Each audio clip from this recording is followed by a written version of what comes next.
You think you heard stuff now? Stay tuned for part 2 of most of the stations of the LMS Show. Dorothy, we're going to end up with Hank Ballard. There's a real honey up on the hill. Let's go, let's go, let's go. And we'll see you soon with LMS. Let's take it down. Hey!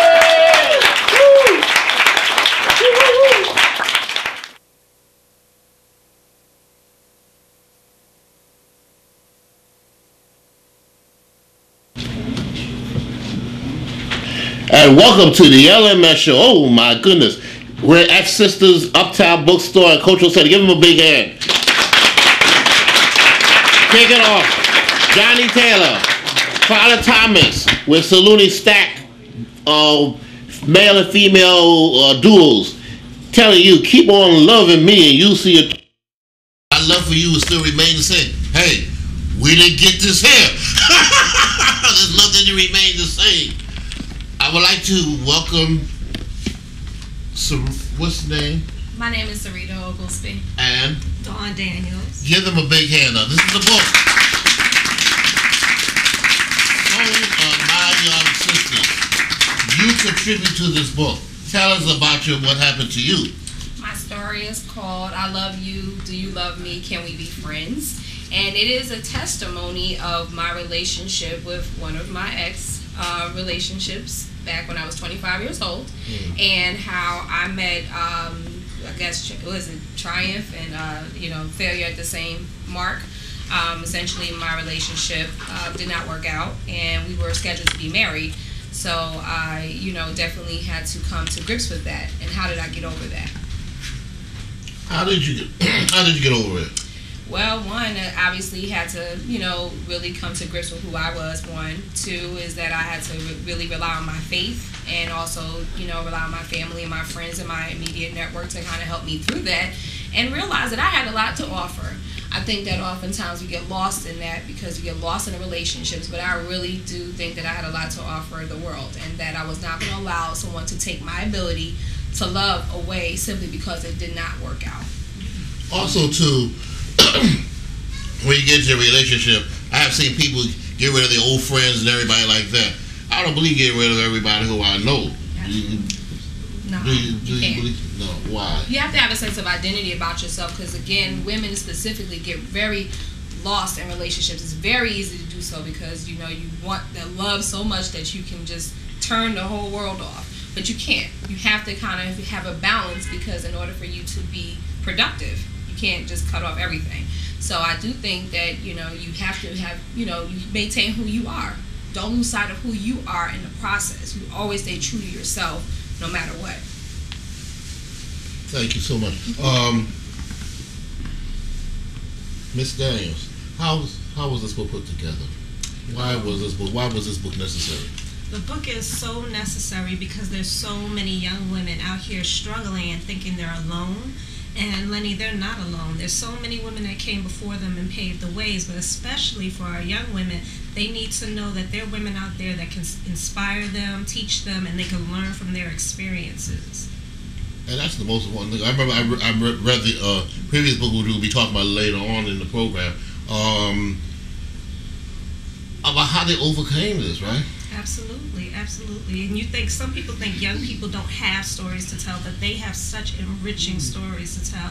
And the true sign of them being able to identify with other women and be able to stand in a gap for them is amazing. There was a forward here, let me see, by Mary J. Blige. She put something in here, right? Yes, Mary J. Blige and Madeline Small, the director of her foundation, Fawn, wrote the foreword together. And what they talk about is how their lives kept on colliding like two passing stars, but they were so very similar. They both had abuse in their younger lives. They both had great success. They both had people sort of undermining them. And then they finally, when they really met and forged a friendship, they realized that it was meant to be, that they were meant to have these chance encounters. And now they're working to empower young women all over the country. Also in this book too, they have resources where the young ladies could go to, right? Absolutely. Also too, don't you think that they should be active in like in different organizations and like be active? Like we have a young lady who plays in a school band, and like Chloe plays in a school band, and she's very active. Yes. You think it's very important? Oh, very important. It's so important that young women be able to connect with each other, but also find the gifts that they have in themselves through different activities, whether it be through sports, whether it be through music, dance, art, love for history. There's so many activities that they can explore and find who they really are. As Sarita had said, it's a process of finding yourself every day. I just got a copy of this book, so at a future date, I'm going to get a copy. I'm going to read it like I did with the other book, and I'm gonna give my opinion about it, and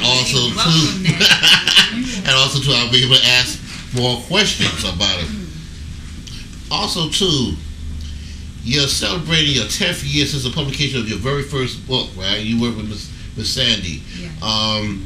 And there was a series of, tell us about the 10th year, these first 10 years of this book. It's so amazing, and it's serendipitous because we're here at Sisters, and it's their 10th anniversary, and it's also my sister's 10th anniversary, and it's just about supporting women, and that those 10 years and prior to that building our company has been a struggle, but it's such a big reward and benefit because when you can help women, when you could go out and reach them wherever they are, be it in the shelters, be it, in different social service agencies, or right here at Sisters, and being able to touch their lives, that's the reward. You have 60 contributors to this book, right? Yes. Wow. How did you get all these contributors together? Well, we found that young women are so resourceful and so knowledgeable these days that they just wanted to pour out and share. And there's such a, contrary to what the media tells us, there's such a sense of sisterhood among young women. And we can't let the media dictate who we are. That's what we're saying, this is the whole thing. The media really, we're sort of free to say what we want to say to a certain extent here. Because I'm not sponsored by a soap company or nail polish company or a toothpaste company, so we sort of free what we want to say. We may catch it, but what the heck, that goes along with everything else, right? Absolutely. But I really appreciate you taking time out to come up, and we're going to go more into that at a later date, right? Yes. Absolutely. Okay, and the name is Sarita Oglesby. And Dawn Marie Daniels. And you're going to be seeing more of them in the near future and maybe later on the program too.